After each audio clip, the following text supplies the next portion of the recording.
Stories and connects you to the newsmakers. Citi News.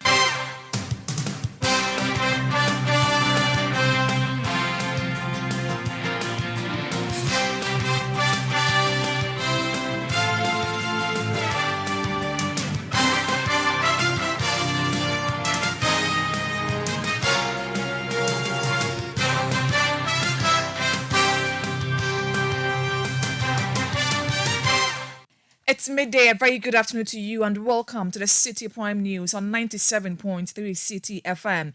We are live from our studios at number 11 Dr. Martin Loop in Adabraka, Accra. The news is also live on all our partner stations across the country and around the world. We are live on citinewsroom.com. My name is Hawa Idrisu Mustafa and I'm here with Charles Owusukumi. Coming up, Western Regional Security Council set up a 9-member investigative committee to look into the explosion at Kobna Undercrom, which claimed the lives of 5 persons. I expect that the task that will give them will do whatever it takes to deliver to the satisfaction of all. And therefore, on behalf of the Western Regional Coordinating Council and on my own behalf, I declare the committee duly inaugurated. Thank you very much. Also coming up, leadership of the Minority Caucus in Parliament locked up in a meeting with Accra Regional Police Command over its planned #Occupy BOG protest tomorrow. Not only are these concerts. Still ahead, President Akufo-Addo takes a swipe at former President John Mahama over his recent comment on the judiciary being packed with known activists of the ruling NPP. Not only are these concerts of, quote, NPP and, quote, NDC judges new in our public discourse, they're also extremely dangerous. And later, residents of Nima kick against planned demolition of the Nima Polyclinic for a refurbished health center and the government Agenda 111 project due to fears of abandonment. All that and more on Citi Prime News, which is live on all affiliates across the 16 regions of the country. Western Region Premier FM 100.5 in Takoradi, Beach FM 105.5 also in Takoradi, Bono Region Greener FM 95.9 in Sunyani, Ashanti Region Orange FM 107.9 in Kumasi, Volta Region Akwini Radio 96.7 in Kando, Heritage FM 107.3 in Hohoi, Northern Region Dasuma FM 99.1 in Yendi, Upper East Word FM 88.3 in Zwarungu, Upper West Westlink 88.1 in Laura, and Northeast Region we are live on Eagle FM 94.1 in Wale Wale. Citi Prime News at 12 midday. Updates you on all the running stories and connects you to the newsmakers. Grateful for choosing us. Let's begin the bulletin from the Western Region because the Regional Security Council has established a 9-member committee to investigate the cause of the Kobna Undercrom quarry explosive disaster, which has resulted in the loss of 5 lives and left others missing. The explosion, which affected numerous houses in the Anto Aboso area of the Shama district of the Western Region, occurred on Saturday night at a quarry site operated by STA Adsams, a Chinese company. It has been revealed that the company STA Adsams had not completed the necessary processes to operate the Omni quarry, but was storing ammonium nitrate on site for its operations. The Western Regional Minister Kwabna Ochre Dakomenza, who inaugurated the 9-member committee to investigate the incident, said they have 3 weeks to complete investigation and present findings and recommendations. We'll bring you that insight shortly.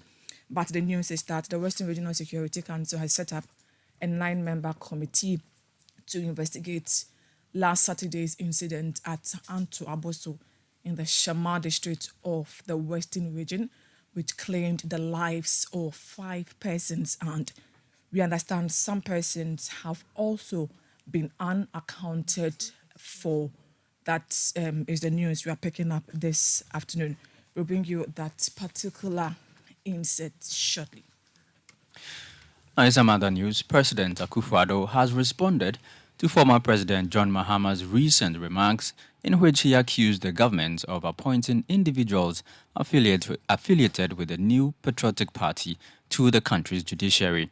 Addressing the 23rd Ghana Bar Conference in Cape Coast, President Akufo-Addo criticized such statements, characterizing them as detrimental to the country's democracy.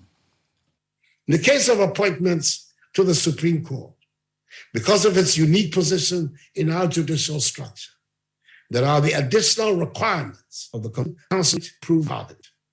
In the overwhelming number of cases of justices designated to the Supreme Court, approval has been given bipartisan basis. You can count on the fingers of a hand the number of justices designated whose approval meant less than unanimous consent. I've gone into this matter because of a concept that has been recently introduced into our public discourse by no less a public figure than the fourth president of the Fourth Republic, who was told that I have packed the courts with so-called MPP judges, and that one of the key premisses of a putative NDC victory in 2024 enabled balance of so NDC judges. Not only are these concepts of, quote, MPP and, quote, NDC judges new in our public discourse, they're also extremely dangerous and represent independent judiciary by an allegedly responsible politician of the Fourth Republic. They provide another reason we need right-thinking citizens for the defeat in 2024 of the man whom the first special prosecutor identified as government official number one in the still unresolved Airbus bribery scandal. President Akufo-Addo also affirmed his government's commitment to combating corruption, citing various instances of corrupt practices involving government appointees and officials. The president says proper procedures are being followed to address these issues. He highlighted the passage of key legislation, including the Right to Information Bill, the Witness Protection Bill, and the Anti-Money Laundering Act, as evidence of his administration's dedication to the fight against corruption. Including the new Office of Special Prosecutors, have ever indicated any pressure from the executive over their investigation. There are some who refuse to accept my method of proceeding and have characterized me as a clearing agent. The mere allegation without more is enough to merit condemnation of a public official. For my part, I will not set aside due process in the fight against corruption, no matter how much improvement, this entails for me. With a clear understanding that corruption thrives in an atmosphere conducive to its concealment, and that access to information is a vital tool in the fight against corruption. My government in its first term ensured the passage of the Right to Information Act 2019 Act 989 in order to give true meaning and effect to the provisions of Article 21, Clause 1, Subclause F of the Constitution. That was President Akufo-Addo. Let's go back to our headline story where the Western Regional Security Council has established a 9-member committee to investigate the cause of the Kwabna Andochrome quarry explosive disaster, which has resulted in the loss of 5 lives and others still missing. Let's hear from the Western Regional Minister, Kwabna Okyere-Darko-Mensah, who inaugurated the 9-member committee. We are also giving them 3 weeks to present us a full report on the causes of the explosion and also to look out for other causes that we need to check in future. We also want to establish whether the company was up to speed with its own safety guidelines and licensing that they are supposed to go through. And we also would like to know whether the company had authorization to store those explosives. And then we also expect the committee to give us a recommendation to guard against future occurrences. I expect that the task that we give them, they'll do whatever it takes to deliver to the satisfaction of all. And therefore, on behalf of the Western Regional Coordinating Council and on my own behalf, I declare the committee duly inaugurated. Thank you very much. You had the Western Regional Minister, Kwabena Ochre Dako Mensah. Let's go live to the region and speak to my colleague, Akwesi Eje Enim, for more. Good afternoon to you. Many thanks for your time. Do we have any latest news on the persons who have been unaccounted for from Saturday night? Yeah, so far we already know we have 5 confirmed deaths from the incident, and we have 5 who are currently hospitalized in some hospitals, including the Fiankwanta Regional Hospital. We still have 3 unaccounted for who are believed to be Chinese. But what the security agencies are doing, especially the CID, is still going around the site, picking the scattered body parts. That's, an exercise that they've been doing yesterday, and we are still also combing around the site to see if they will have a full, size body lying somewhere. But for now, what they're doing is just going around picking these scattered bodies. But we have the Chief Executive Officer for the Environmental Protection Agency, Dr. Henry Kofu, who just arrived. In fact, he was first to join the regional minister to actually form the committee, the 9-member committee, to investigate the incident. And so he just moved from the regional coordinating council to the site, and it's just about touching down at the site. And so we are waiting to hear from him after he also inspects the incident. And what has been the conversation among residents of the community since Saturday when the incident happened? Well, for the residents, they are actually calling on the government to come with some kind of rescue or compensation to them, because a lot of them have had their houses actually impacted upon by this disaster. And we're talking about ceilings of some of these houses actually coming down because of the impacts of the explosion. I visited several of these houses, and from bedroom to living hall to kitchen, you see their ceilings actually falling down. And if you come outside you see some of the windows, but not just even the glasses, the metal, the aluminum that is holding some of the windows have all, actually come out, and you find the whole window actually hanging. And so they are calling on government to actually intervene in helping them to actually do this maintenance. But more importantly, they seem not to be very happy about the fact that if you look at the Amto Aboso area of the Shama district, they have no less than 5 quarries surrounding this area. And so they are expressing fears that if today it happened at the Covenantal site, it could also happen in the other sites within the catchment. And so they are not happy. They've lost, their properties have been affected, and they want government to compensate them. But more importantly, ensure that regulation calm down the illegality within the quarry operations in the area. Very well. Now, who are the members of the 9-member committee, and what are the terms and reference for them as they go into finding and presenting the recommendations to the RegSec? Well, the members include the representative from the police service, the Ghana Health Service, the fire service, the NADMO. We have the assemblyman for Antoa Abuaso electoral area being part. We have the regional coordinating council coordinating director, who is made to actually chair this very committee. And their term of reference is that they are to, within the next 3 weeks, come out with a recommendation. First of all, the cause of this incident, and then what can be done to actually prevent something like this in the future. And also to look at the status of the STA Adsam's company, which took over the operations of Omni Quarry, to see whether they actually have the permit. They have exhausted all the processes for them to actually be operating and then their handling of ammonium nitrate explosive on the site. And so these are the things that the committee has to see to it in the next 3 weeks.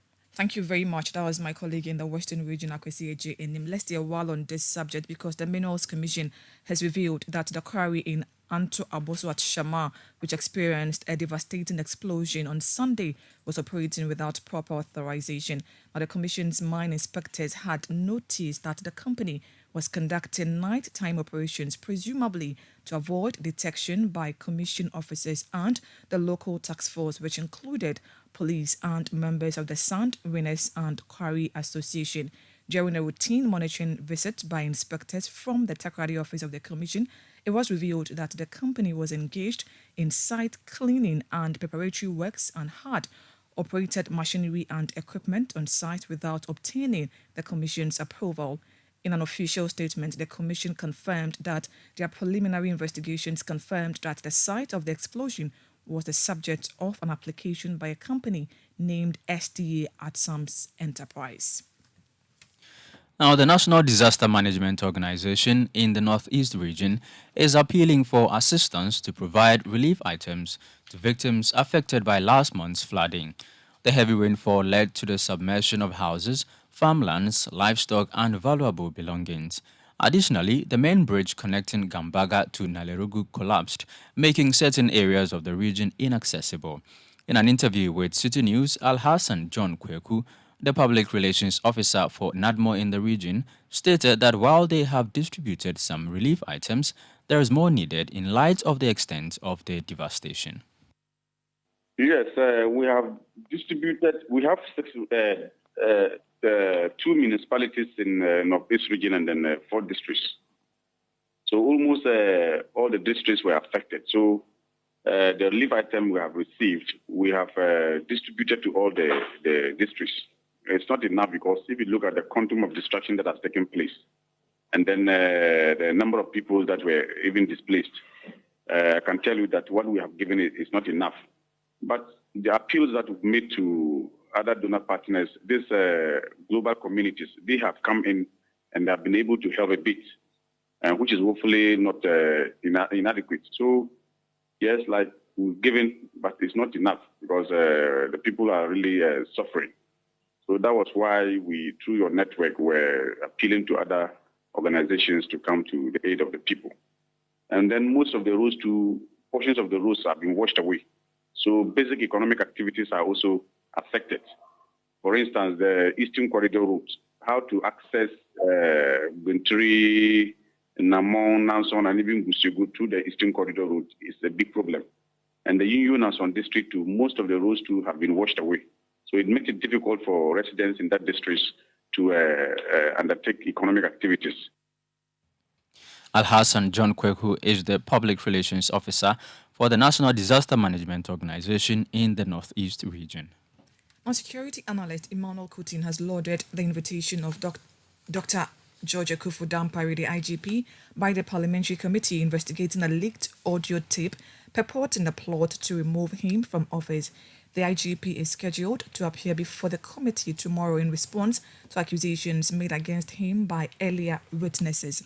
Emmanuel Coutin believes the invitation is fair and reasonable in the investigative process. I don't think there is nothing different from the approach the other 3 senior officers of the police did, to whether to be public or in camera is the sole determination of the committee. But I think they will do the hybrid because it's only fair in terms of equity, justice, and fair play that they should give him a listening ear, especially the allegations that was made not only his person, but the office of the IGP. Mr. Coutin also called for a relook of the processes leading to the appointment of the IGP to limit political interference. What we are not doing right as a country is the processes that lead to the selection of the IGP. The processes are very key. Like we had a report from a commission of inquiry in the past that suggested that at least the 3 most senior COPs could be vetted and interviewed, and then a recommendation made to the president to select among them. I think that is only fair in the spirit of democracy. But the system where the the president can appoint anybody from the rank of a DCOP, as we witnessed in the case of IGP in SIA, I think it's not something that is helping in the adjudication and administration of the service. We had security analyst Emmanuel Kutin. This is still the Citi Prime News on 97.3 Citi FM. With me, Hawa Idrisu Mustafa here with Charles Owusu Kume. Still to come, Minority Caucus in Parliament to go ahead with its planned Occupy BOG protest tomorrow despite police objection to its designated route. We have details coming up shortly. Please stay with us. Citi Prime News at 12 midday. Update you on all the running stories and connects you to the newsmakers. It's time for the ultimate corporate sports gathering, the Citi Business Olympics 2023. Get ready to unleash your competitive spirit and showcase your athletic prowess as we bring together the best of the best from the corporate world. From traditional sports like seven-a-side football, basketball, sack race, and volleyball to unique challenges like tug of war and arm wrestling, there's no shortage of excitement and adrenaline pumping action. So gather your colleagues, lace up your sneakers, and get ready to compete in the Citi Business Olympics. It's time to show off your skills, build connections, and have a blast in the ultimate corporate sports extravaganza. To register your company to participate, call 0205 973 973 or 0558 973 973 now. Which company will emerge as champion and which CEO will win the ultimate CEO's challenge at the Citi Business Olympics 2023? We'll find out on the 30th of September 2023. Venue, Eden Heights Sports Complex. Wager time 8 a.m. The Citi Business Olympics 2023 is powered by Citi TV with support from Citi FM and proudly sponsored by Lozati Lozenges from Unicorn Chemist and EK Brand Consult.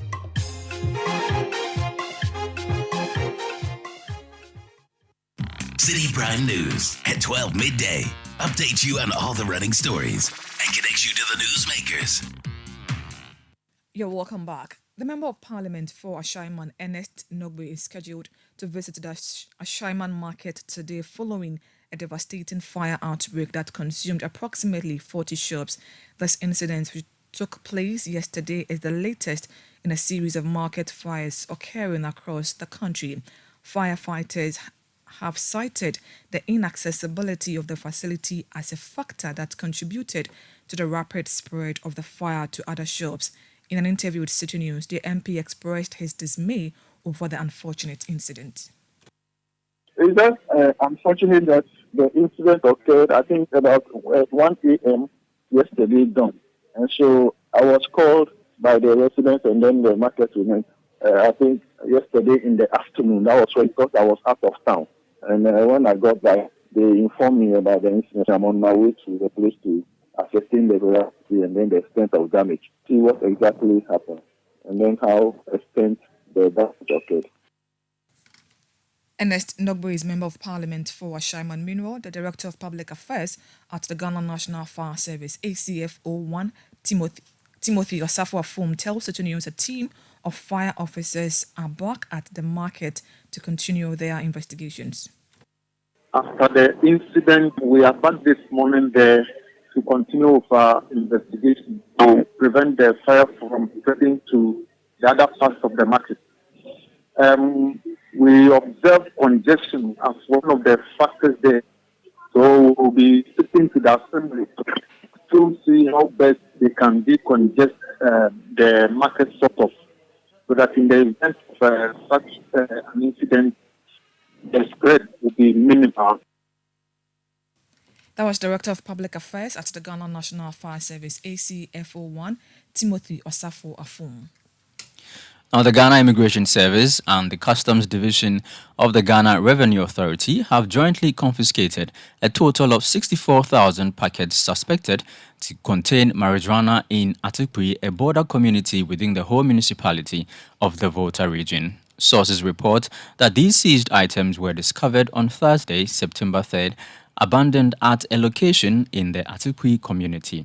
This haul of confiscated marijuana is noted to be the largest ever found and seized at the border. The authorities intend to hand over the seized marijuana to the Narcotic Control Board for further action.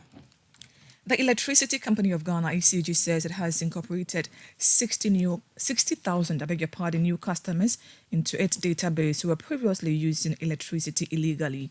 This development follows the launch of the company's Operation Zero initiative in July. The 2-month-long campaign was aimed at recovering all outstanding debt owed the company by its customers. The external communications manager of ECG, Leila Abubakari, in an interview with Citi News, says the company will persist in urging customers who are using electricity illegally to settle their bills to avoid potential prosecution. It's been a very interesting journey for ECG, different from the previous mobilization exercise we undertook between March and April this year. This one took another form. The main aim we had beginning Operation Zero was to get as many new customers as possible. What that means is for those using electricity that we do not have in our database paying something to us, we needed to rectify that issue because we believe it's also one of the causes of us not being able to get a lot of revenue after we have sold electricity. So we've done quite well. We've got about 60,000 new customers, which is quite impressive, and considering that all these customers are now going to be paying an amount to ECG on a monthly basis or intermittently. And so we see this as a big win. They weren't on our database for various reasons. Some of them had either requested meters and had not received them. Some of them were using foreign meters that were not registered onto our system. And a lot of them were also just practicing illegally. And so perhaps they transferred meters from one point to the other, which did not bear the customer's true identity. Or for one reason or the other, there were so many anomalies that we found out on the field. And so we managed to get these customers new account numbers and put them on flat rates. And some of them have made payments, and we're expecting payments to increase in the following months coming. External Communications Manager of ECG, Leila Abubakari. The Tamale District Court has adjourned the case involving 13 individuals who were implicated in an attack on a court. These suspects were arrested following an incident in which a group of angry youths stormed the court premises, pelting it with stones, causing damage to fixtures and injuring a police officer. The youth were protesting the release of a drug dealer whom they believed was being protected by the police. Now, the government says it has been closely monitoring the progress of the 111 district hospitals being constructed across the country. This initiative, launched by President Akufo-Addo on August 17, 2021, falls under the Ghana Health Infrastructure Project, which aims to build district hospitals in areas lacking such critical healthcare facilities, thus enhancing healthcare accessibility nationwide. President Akufo-Addo has committed to completing this project within 18 months time frame. During the Agenda 111 Impact Forum in Pasa in the Oti region, Dr. Nsia Asari, Presidential Advisor on Health, noted that the project was generating employment opportunities within local communities. 88 of the 260 districts in this country, there was no proper fit-for-purpose district hospital. When I talk about hospital, what it means is a place where there are doctors, not even one doctor alone, where there are midwives, physician assistants, where there's a laboratory, where there's X-ray, so that you can do your X-ray here. Where when women are pregnant, they can go for antenatal clinic, and then if for one reason or the other they have to be operated or what we call CS, you can have the CS at that hospital. This district, which is in the Oti region, is having one of the 60-bed, state-of-the-art, fit-for-purpose hospital here at Pasa, where we are now, and you can see what is going on. The impact, even during the construction, is so enormous that everybody can attest to that. So when we finish this hospital, it means Pasa will have achieved universal health coverage. And then the environment, Quantanov, will have what we call a fit-for-purpose, state-of-the-art district hospital. That was the Presidential Advisor on Health, Dr. Anthony Nsia Asari. Meanwhile, Minister for Information Kojo Nkrumah has expressed that monitoring team satisfaction on the progress of work at all the 17 out of the 54 project sites. This is still the Citi Prime News on 97.3 Citi FM. Stories we've been bringing you this hour. Western Regional Security Council set up a 9-member investigative committee to look into the explosion at Kobna and Dokom, which claimed the lives of 5 persons. And President Akufo-Addo takes a swipe at former President John Mahama over his recent comment on the judiciary being packed with known activists of the ruling NPP. Now, the Association of Suicide Prevention, Ghana, has advocated for the establishment of a national suicide prevention plan to serve as a framework for addressing the issue of suicide. According to data from the World Health Organization, over 700,000 people die by suicide globally each year. Although Ghana lacks a national registry for recording suicide cases, statistics derived from the police service and media reports indicate an upward trend in such incidents. Speaking to Citi News, Dr. Emmanuel Niboy Kwashi, president of the Association of Suicide Prevention, underscored the urgency of increasing awareness and efforts towards suicide prevention in Ghana. We'll be bringing you that particular insert shortly. This is still the Citi Prime News on 97.3 Citi FM. The news is live across the country on all our affiliates across the country. If you are in the Western region, you are listening to us on Premier FM 100.5 in Takoradi Beach FM, also in Takoradi Bono region, Green FM in Sunya in Ashanti region, Orange FM in Kumasi, Volta region, Akpini Radio Pando, Heritage FM in Hohoi, Northern region, Dasuma FM in Yendi, Upper East, Word FM in Zwarungu, Upper West, West Link in Laura and Northeast region. This is Eagle FM 94.1 in Wali Wali. Charles will bring us more story. Now, the original purpose of constructing the Accra-Tema motorway aimed at reducing travel time and facilitating the smooth movement of goods to and from the Teba Harbour has now been overshadowed by safety concerns. The absence of streetlights along the entire 14-kilometer stretch, combined with the numerous exposed potholes, has made driving on this route particularly perilous, especially at night. Road users expressed their apprehension about risking their lives on the motorway and are urgently calling on authorities to address the road's current condition. In November 1965, a concrete highway was built to link Accra to the industrial city of Tema and, of course, the harbour in Tema. Originally, the motorway, the Accra-Tema motorway, was designed for 100 kilometers per hour speed limit. However, today, in 2023, it will be suicidal, or one will be on a suicide mission to even drive above 70 kilometers per hour. Why? What is accounting for this particular phenomenon? There are a litany of problems being experienced on the motorway. Top of the list is the potholes, which many have described as a death trap, the absence of the street lights, increasing cases of robberies in the event of a broken down vehicle, the increasing number of accidents, i.e. road crashes, and of course, pedestrian knockdowns. We are asking drivers on the stretch what their experience is, because over the past weeks, there has been growing calls or increased calls for the authorities to, as a matter of urgency, fix the Accra-Tema motorway. The road is very bad. Sometimes when you come here around 4 p.m., the road is very, very bad. Look at the road. You can come out, look at it. Very, very, very, I don't know whether we have leaders in the country. Someone will say, hey, why are you talking about this government? But government goes to government and comes. Now, who is the current government on power now? So, honestly, I don't want to say much or mention names. It's really, really bad. It's a dead zone. I've been using this motor, let's say 10 years. I just want to limit it for 10 years. Trotsky, 3 years. I've been driving on it for the past 7 years. And this is the worst state I've ever seen this motorway. The worst. Because when you are driving, when you are especially when returning back to Accra. Because I use it, I come back to Tema, go to Accra. When you are using it, especially around 4 o'clock, the traffic on it is something else. What accounts for the traffic? Big manholes. They are not called potholes anymore. They are manholes. And they are very, very dangerous. I remember the last time I was traveling on it in the evening, I burst my back tire. Yeah. This motorway, we are pleading with the government. It should be fixed for us.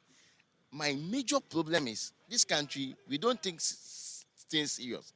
We have to change our rules. See, there are no street lights. On the entire stretch of the motorway, there is no one single street light. I learned the road minister stays in Tema. He uses 4x4.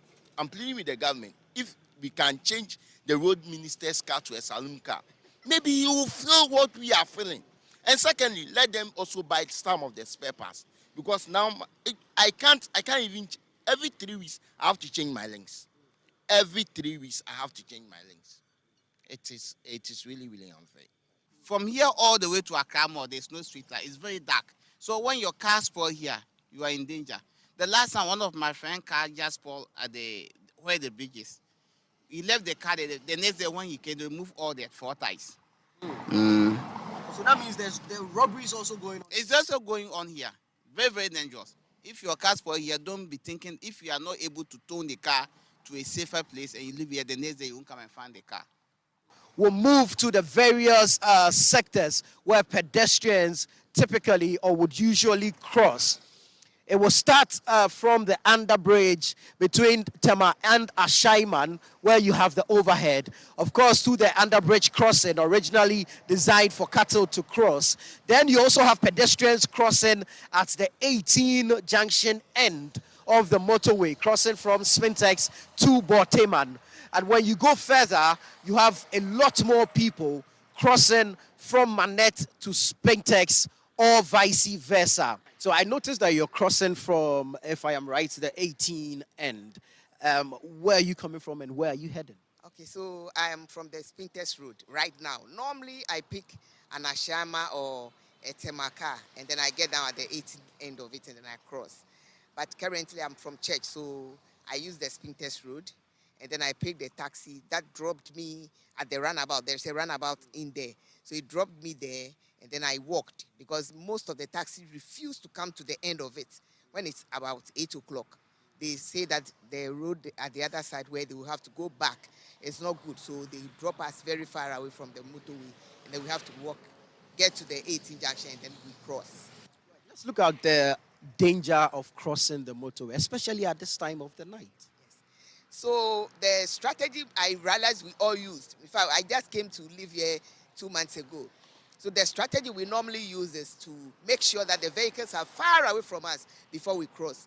So, you know, these young guys, some of them behave as if they are not afraid of the vehicles. So you see them crossing when the vehicle is almost near.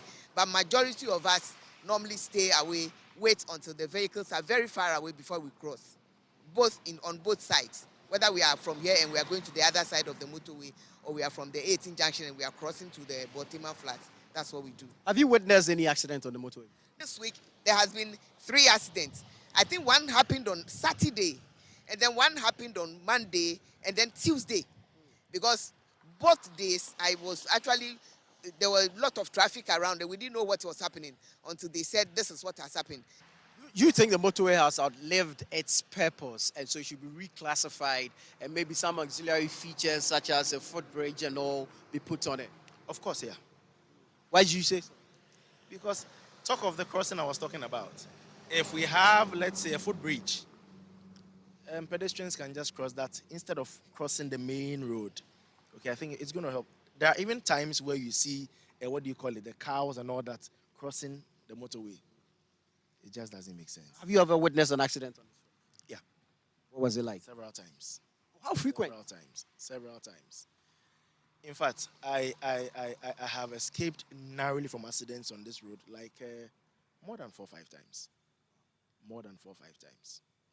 Because I use this road barely every day. Monday to Saturday. Sunday I come to church at Nongwa. So every day. Yes. Now observe closely that if you're driving on the inner lane where really the potholes are, when you get to this spot, your options are limited. Either you slow down entirely and navigate the pothole-ridden area, or you are forced to move into the outer lane, or where there really is a danger of driving into another vehicle that is already driving in the outer lane. So really, this is life-threatening. This is an actual danger on this particular spot. There's also the danger of busting a tire due to the level of exposure with respect to the iron rods in the original concrete that was cast as the Accra-Tema motorway. That report on the state of the motorway was put together by Citi News' Nana Tufo-Boateng. The West African Examinations Council, WAEC, has expressed optimism that by close of tomorrow, September 12, individuals apprehended for engaging in exam malpractices during the West African Senior School Certificate Examination, WASI, will be prosecuted. While some of the accused have been released on bail from police custody, WAEC disclosed that it had a meeting with its legal department to address the matter.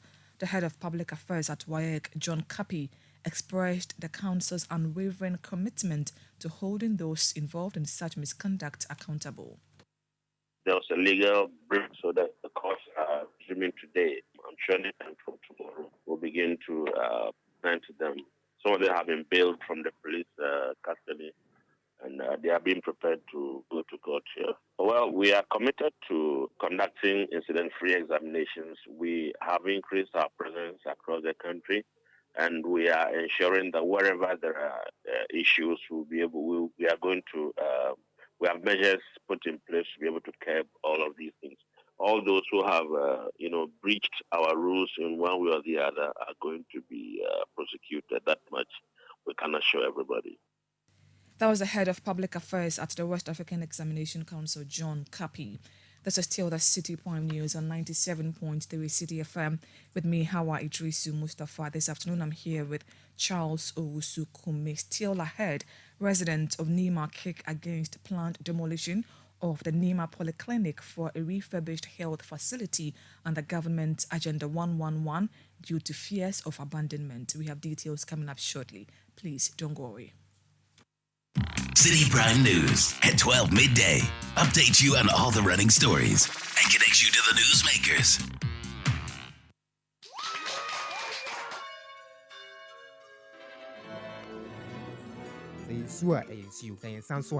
Happy birthday to you. Ashes to ashes, dust to dust. Throughout all life-changing moments such as graduations, weddings, funerals, birthdays, ATL is there to ensure you're never out of style. When you think fabric, think ATL. Log on to atlfabrics.com. Order and buy your favorite ATL fabric. You can also visit our shop at number 40 Kwame Nkrumah Avenue, opposite the Swansea Shopping Arcade at Accra Central.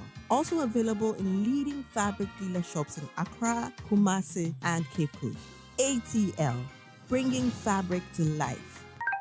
Calling all Swesco old students. Join us for a night of nostalgia and celebration at the Swesco All Year Group's Alumni Dinner Dance and launch of our 65th anniversary. It's time to dust off your dancing shoes and relive the Swesco experience. Whether you graduated last year or decades ago, this event is the perfect opportunity to reconnect with old friends, reminisce about your time at Swedro Secondary School, Swesco, and create new memories. The evening will be filled with good music, great interactions, and lots of fun. Get ready to hit the dance floor as our band plays all the classic hits that will transport you back to your school days. From the timeless tunes of the 60s to the chart toppers of the 90s, there will be something for everyone to groove to. Indulge in a delicious 3-course meal prepared by our talented chefs who will ensure that your taste buds are treated to culinary delights. From appetizers to main courses and delectable desserts, you'll be in for a gastronomic experience that will leave you wanting more. It's on Saturday, 23rd of September 2023 at 6 p.m. prompt. It's going to be at the Adaikese Hall, La Palm Royal Beach Hotel, and it's 550 Ghana cedis per head. There'll be the launch of our 65th anniversary activities and logo. Tickets are available now, and seating will be done according to year groups. For more information and ticket purchases, please call 0241 951405 or 0244 387308 or your year group president. Semper Cum Optimus, always with the best. We back to school, we here nyama, we car box and they will pack it. We trying, we mattress, provisions, it be what prospectus, Ghana. Toiletries and footwear, shit to omo, clothing, roll on for you. I tell you everything a student needs, we have them for you. For you, for you, for you. Prospectus, Ghana, we are there for you. For you, for you, for you, for you. Prospectus, Ghana, we are there for you. Any Encasawo 0500 600 607. Citi Prime News at 12 midday. Update you on all the running stories and connect you to the newsmakers. You're welcome back. The Ayawaso East Municipal Assembly has provided reassurance that the construction of the planned new NEMA Polyclinic project will be finalized by December 2024. This commitment comes in response to the Assembly's notification of the demolition of the existing health facility, which is designated for the government's Agenda 111 project. This announcement has raised concerns among residents and patrons who fear a potential abandonment of the project. There is more in this report by Citi News' Fauzu Masaudu and read to you by Beverly London. Established in the 1980s, the NEMA Polyclinic has over the years served as a primary health care center for residents of NEMA and its adjoining communities. The facility has over time undergone several facelifts to meet the demands of the community's growing population. In August this year, the government, through the Ayawaso East Municipal Assembly, served notice for the demolition of the polyclinic as part of its plans to expand the facility under the Agenda 111 project. The decision has, however, been met with stiff opposition by residents and patrons of the facility. They are concerned that it may be abandoned just like the La General Hospital. Mahmoud Abubakar is one of them. Who don't understand time. So that is it. There is a reason why we are gathered here today. Not your will be here. Ni negeni tumone chukwe egome te nuchumo shomoni. Yabana gati abanje shine kake police security agency said they will be a ejake amelake elections. So what day election will be nation. But Mahmoud Abubakar is not alone. Another resident and trader argues that the move is a misplaced priority. It seems the government is on a demolition spree. We demolish structures without rebuilding them. A typical example is the La General Hospital, and we fear we will suffer a similar fate. We do not even need an expansion of the polyclinic currently because we have many health centers around us already. Tapko Uwuni, their colleague on the other hand, says he will only be convinced if the government completes other abandoned projects. You beg Nana Akufo-Addo, our brother, for this thing. Therefore, leave this one for the meantime. For make wall for that this thing, Labari own. If you then finish that one and go finish that Carnation Roundabout own too, say if you do this one again. But if you don't finish that, you go break somewhere. You don't feed that one. You can't want to break this one too. Allow them. In response to their concerns, the chief executive of the Ayawaso East Municipal Assembly, Hajia Salma Sani Mohammed, expressed optimism about the completion of the project by December 2024 as announced by government. When I started working as MCE, the clinic, it was a small clinic. Nobody knows about it. It's been there for so long. I upgraded the clinic to the polyclinic. I built so many buildings in that clinic, and I rehabilitated some. I rehabilitated an office there, a big office. I expanded it. I made ambulance service center, and I also constructed a record room, and then I've also made rehabilitated the children ward there, and then I built the main hospital, that's the main ward over there. So if I'm now demolishing the place, I demolish it for a better purpose, for Agenda 111, for a district hospital. They gave us approval together with Pram, and look at Pram now, where they have reached. It's almost 90% complete. So otherwise, as soon as I hand it over to them, they will start work right up. So it will be completed very soon. I'm sure by 2024, maybe by December 2024, we'll be able to hand it over. The report was put together by Citi News' Fauzi Masaudu and read to you by Beverly in London. Now, the meeting between the leadership of the minority in Parliament and the Ghana Police Service on the minorities' planned demonstration has concluded without reaching a resolution. The minority MPs have accused the police service of intentionally obstructing their planned protest, calling for the removal of the governor of the Bank of Ghana and his deputies. Following a 3-hour meeting, the minority members informed the media that the police did not provide them with a suitable route for the protest during the discussions. As a result, they have decided to proceed with the planned demonstration. Member of Parliament for Boko Central, Mahama Yarga, spoke on their behalf. So we went back to the route that they initially proposed, which is that we should start from Obra Spot, go through Adabraka, and then their initial termination point was Independence Square.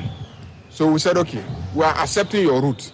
We'll start from Obra Spot, we'll go through Adabraka, pass through Ridge Runabout, and then go and pass through the National Theatre, and then hit the Atamils Highway, and then head towards the Bank of Ghana building.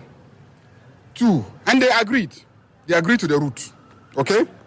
Then we said the second, so once there's agreement on the route, let's resolve the third issue, which is the termination point. You are saying we should turn and go and terminate at Independence Square. We say no, we don't have an issue with the independence of Ghana. Our issue is with the Bank of Ghana. So we must go in the direction of the Bank of Ghana. But we accept your position that the Bank of Ghana is a security zone. Tell us where that security zone ends so that we will terminate our demonstration at the point that you, the Ghana Police Service, say the security zone ends. This is where they couldn't tell us. Member of Parliament for Boko Central, Mahama Ayariga. The Ministry of Food and Agriculture and the Veterinary Services Department in the Kowu West Municipality of the Eastern Region are collaborating intensively to contain the spread of African swine fever, which has recently affected the area. The outbreak has resulted in the loss of over 600 pigs owned by a local farmer. There is more in this report by Citi News' Neoni Amate Kanaku and read by Emmanuel Opon. Kowu West Municipality in the Eastern Region has recorded an outbreak of African swine fever, which has so far killed over 600 pigs. The affected farmer, Dr. Kwesi Usu, says the outbreak, which killed the pigs within 3 weeks, has cost him about 2.2 million Ghana cedis. All what I'm trying to do is to wait until the system will be clear up. I think the doctors have been coming here, the vets are here, and the directors are here. So we are waiting for them to tell us the way forward. Yes, I don't want to give up because, I know that so many people have been going through such situation. But me, I'll continue. Only if I get some support from various places. I know that will help me to continue. the farmers. Now, when you look at the pig industry in Ghana, we lack a lot of meat. So if I give up, it will be difficult. So I cannot give up. The money right now, I can calculate that if I sell them, even each one, if I sell each one for even 3,000 or 2,500, I have lost more than 2.5 or 2.2 million Ghana cedis. The veterinary officer for Kwewu West, Dr. Mark Owusu, who confirmed the outbreak, says his outfit is doing everything possible to curtail the spread. We were only waiting for the inspection team to come around to conduct the inspection, and this catastrophe struck. So in fact, this is a deep blow to us. I want to advise all pig farmers within Kwewu West that if you have pigs and you observe some unusual signs, please approach the veterinary unit of the Department of Agric. We also have our extension officers scattered all over. Please let them know so we contain the virus.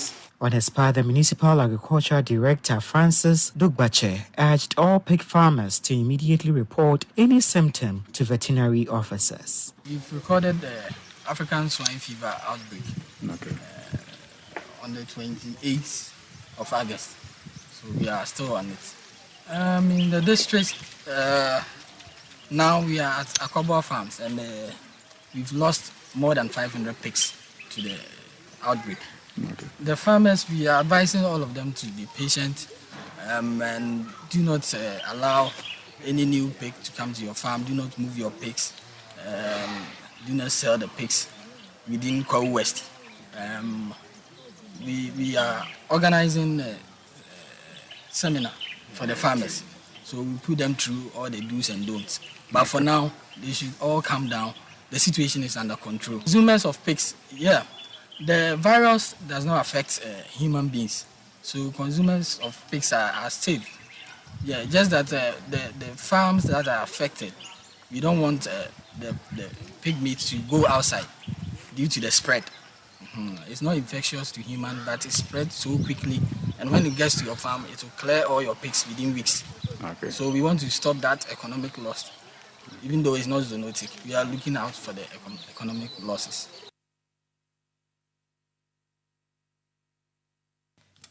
The report was put together by our Eastern Regional Correspondent Neil Niamate Kanaku and read to you by Emmanuel Opon.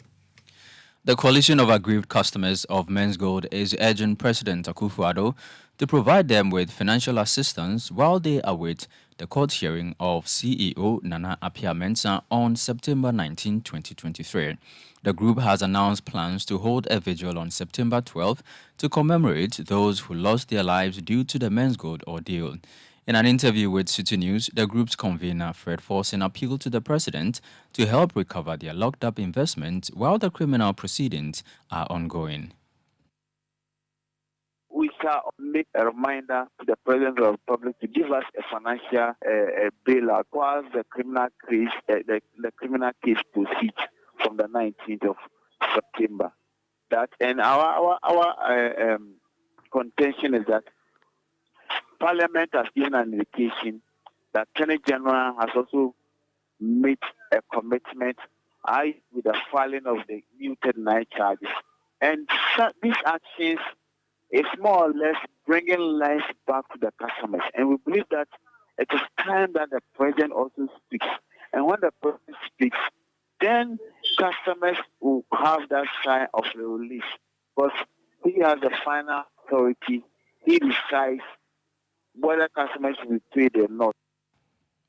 That was Fred Forson, convener of the Coalition of Aggrieved Customers of Men's Gold. And that's how we end today's edition of the Citi Prime News, which has been live from our studios in Adabraka, Accra. The news was also live on all affiliates across the country. My name is Hawa Idrisu Mustafa, and I was here with Charles Owusukumi. Please log on to citynewsroom.com for more stories. Ni Latte is up next with the afternoon's edition of Citi Business News. Thank you for doing the listening.